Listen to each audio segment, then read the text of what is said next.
So I'm going to start with the Herald here. When defeat comes, Dubs won't see it. Alan Brogan, we were shocked in 2010. That was the day that they conceded the 5 goals.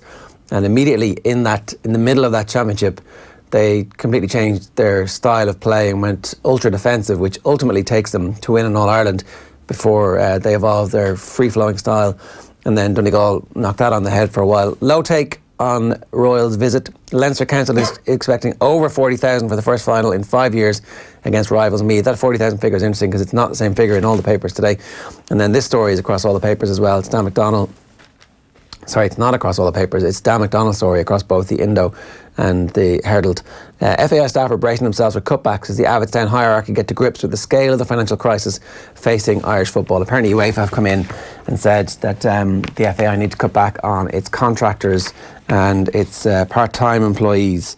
Worrying times, and reportedly morale, as you would expect in that circumstance, is low in Abbottstown. Since you mentioned that attendance story, I might actually start with the Irish Daily Star, because their story on the top here is GAA bank on bumper 50,000 crowd for final. So you were saying there, the Jim Bulger quote, Leinster chairman, saying we'd hope to have 40 to 45,000 people showing up at Croke Park at the weekend, while Leinster GAA spokesperson John Hawley in the Irish Daily Star says a crowd in the high 40s or up towards 50,000 is anticipated. So John Hawley clearly a little bit more optimistic than Jim Bulger.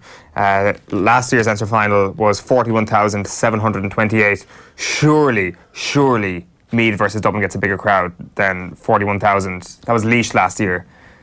Like, come on. Like, the idea of Dublin's home games in the quarter-final or the semi-final in Leinster being in Parnell Park would not be a ridiculous notion if this doesn't tip over 40,000 for a Leinster final against Meath. It's got to be something that they start looking at, because this thing is going to start plummeting even further, no? No, you can't. No, Parnell Park is gone. Their home ground is Croke Park. I think that... I'm not just talking about atmosphere, I'm talking about pure sort of economics. I think is the break-even point not something around 22,000, 23,000. After that, you're... Sure, well, okay, fair enough. But anyway, I think that this crowd should be a bit better. Surely the Dubs fans are going to show up to rub it in Meath's faces. They haven't had the opportunity to do that all that often. One of the worst parts about Dublin being so amazingly good over the last while is that the Meath team haven't been good enough to put it up to them. Now they'll get to go and sing their anti-Meath songs that they've had in their back pocket for the last decade. Yeah, for sure. It's the first time in years that they've come up against each other in the Leinster final. 2014, I think, was the last one. I should also mention just the main story on the back of the Irish Daily Star. It's a rip-off. Big money demand for Diop stuns United. So this is Manchester United going after Issa Diop. West Ham looking for €85 million, which is absolutely extortionate, to say the very least. This has just become a comical reality TV show that Manchester United are the central character and everybody's trying to perform extortion on them. That is exactly what this has become, and it's hilarious, really. There was talk of the London club already rejecting a swap deal with United's France winger Anthony Martial, heading in the opposite direction. Will West Ham not take Anthony Martial? Let's not forget how much Virgil van Dijk cost. It was around that amount of money for Issa Diop.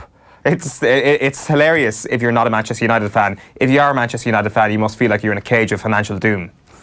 Well, it's never ending, and they seem to have loads of money, so... the thing now is that Premier League clubs just don't need to sell. No, that is exactly what's happened, because they all have their own money. Platini quiz, police question France legend over Qatar bid. This is Matt Lawton's story. And Morgan smashes his way to World Cup record, so Owen Morgan from North County Dublin smashed 17 sixes, which was a World Cup record when up against Afghanistan yesterday. And Menton wants Royals to tap into heartbreak. Meath joint captain Brian Menton has revealed that last summer's single-point qualifier defeat by Tyrone was heartbreaking. I mean, that was the first time that we actually took Meath seriously that day. And they built on it. That's the most important thing, that it wasn't a flash in the pan, it wasn't just a one-off. Yeah, for sure.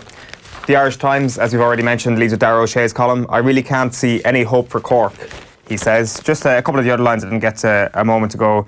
He says, I saw a lot of people lamenting the state of Offaly hurling over the weekend. To me, Cork football is nearly worse. Whoa! After all, it is 21 years since Offaly won an All-Ireland in hurling. It's only 9 since Cork won Sam Maguire. And now they're down playing Division 3 football. That is some drop. He's right, and I think what he means is the comparative fall Division and the rapid nature at which it happened. It has happened a lot quicker for Cork, to be fair, and it is I think, sad to see them down in Division 3. But I don't think being down in Division 3 is an accurate representation of where they're at, nor is it something that you can read into a whole pile. No, you've a couple of bad league campaigns and suddenly you're in Division 3, but they'll come straight back out, right? Yeah, like they've had good performances, they definitely will do that. And they've had good performances as well in Division 2, like putting it up to Donegal for a good, like they were better than Donegal for half of that game in the league. So that would suggest to me that they're able to go toe-to-toe when they feel like it. They clearly have the players to go toe-to-toe with a lot of teams in the country. This level of sticking it to your neighbour when they're down is exactly what I expect from the Dubs fans, and that's why I think they will show up against Meath at the weekend. Yeah, like... so it'll be like 5-17 to 3-8. It's going to be a good game. Do you think they'll concede 3 goals? Yeah, I think that they probably won't be as tight at the back. Is that not the very thing they need to work on, or is it more what Stephen Butcher was saying yesterday, finding that marquee forward? Or I think that what Dublin are doing right now and what Dublin actually need to do and what they will do are different things. Yeah, it's true. Just a couple of other things that he touches on, kind of on why this has gone wrong for Cork, or the confusion as to why this has gone wrong for Cork. O'Shea points out that they've been in more All-Ireland under-21 finals since 2010 than Kerry, for example. They should be doing much better than this. Nobody can really argue with that. He says that you've got a generation of Kerry players who have no idea what it is to fear Cork, and a generation of Cork players who haven't the first notion what it takes to beat Kerry, which I guess is also true, but whether or not that's actually something you have to learn, or whether or not it's just one big winning mentality, I think they're not too different. And then also he talks about the management. He says, I don't know the politics in Cork, but even I could see that the standout candidate to manage the Cork football team at various times has been John Cleary. He never got the gig, and Cork are where they are. Cork always seems to be putting out fires, getting rid of lads without being sure whether they had an upgrade ready to go, and perhaps the succession plan over previous managers hasn't been up to scratch. The other story here in the Irish Times that it's carried across a lot of the newspapers this morning is Pádraig Joyce.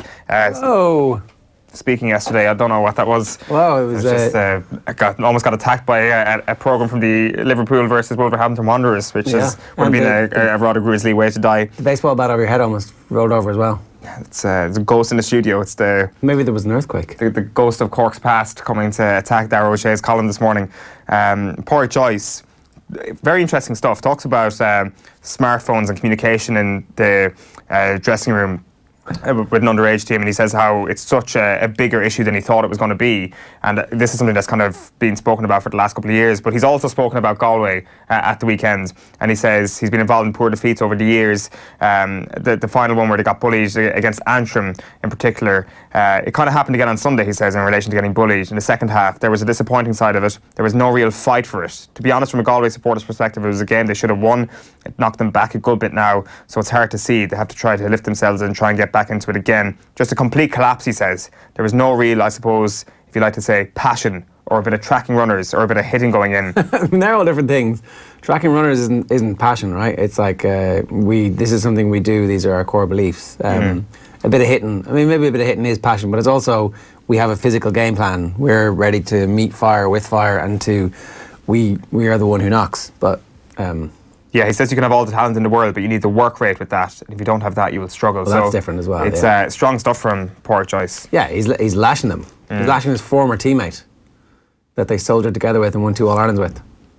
Somebody was making a point on the show, was it Johnny Ward a few months ago, saying that if something starts to go wrong for this Galway team, the criticism would be quite ferocious, because it might be because of the style of play, that the results can only take you so far.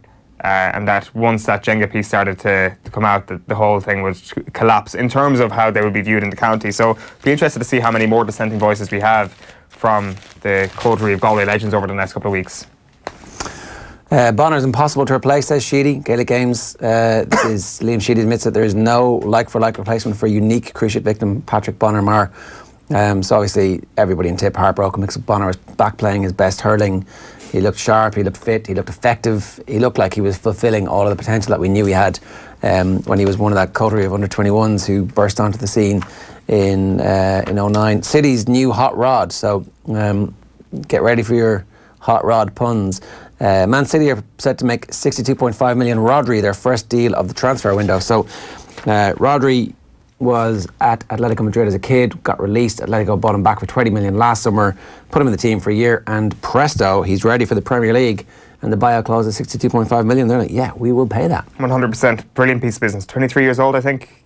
Like, the question one of the very few question marks around Manchester City in the Premier League this year has been who comes in when Fernandinho is injured, who comes in when Fernandinho retires. And Rodri is exactly that sort of ready-made replacement. It's hilarious when you look at the different sort of transfer stories in the papers this morning. 62.5 million for Rodri, 85 million for Issa Diop. Manchester United just must be looking at this thinking to themselves, what do we have to do? Get somebody who knows what they're doing to be in charge of transfer policy. That would be a good start, potentially. Find out turn back the clocks and do that. Find out the players with buyout clauses, match the buyout clause if that's the way you want to do your business, as opposed to getting involved in this auction against themselves. They're literally bidding against themselves. I mean, oh no, did you ring him with a bigger offer? Yeah, oh shit, sorry. Just a guy with putting his two hands up at the back of the auction hall. The back page of the Irish Independent is a couple of stories you already mentioned. Dan MacDonald's story there about FAI set to field the UEFA squeeze, and rivals Dublin and Meath will do battle at half-full Croker. The other story here on the back of the Irish Independent is Paris Saint-Germain ready to let Neymar go if they pocket world record fee. They say that Paris Saint-Germain will not pursue Paul Pogba, but they do remain interested in United goalkeeper David De Gea. But if they want to sell Neymar, who's going to stump up with the cash? They want to take €222 million, £199 million to persuade. That's what it'll take to persuade them to sell Neymar. Barcelona then are interested in actually signing him and understood to be offering players such as Philippe Coutinho and Ousmane Dembele in part exchange. You take either of those for Neymar? I would take a handful of magic beans for Neymar at this point. 200 million pounds is absolutely ridiculous. He's not worth that. So here's the thing, unless Barcelona know that they can get that money back instantaneously from one of their sponsors through some kind of chicanery, then it's basically a free player who you think that you might be able to get back to a level that he was at when he was playing second fiddle to Messi. And actually he was useful when he was second fiddle to Messi, although did he win a Champions League? No. Right. No, sure, Real Madrid won all the Champions Leagues when Neymar was playing with Messi, basically. So, you know, I mean, I wouldn't be going back if I was Barcelona. I would be desperately trying to get him to Real Madrid if I was Barcelona. Like, oh, this guy's really good, we should sign him. Yes, we should really do him. Oh, I can't wait to get back a Barcelona shirt. And Real Madrid like, ooh, we need this guy. I mean, that seems to be how Florentino Perez does business. The Examiner this morning, the Bonner breach. Sheedy vows Maher absence won't prove knockout blow for Tipperary. So it's Bonner holding his cruciate. I think everybody kind of feared the worst when that happened as well. So Kieran Shannon winning this All-Ireland will be Tip's greatest feat.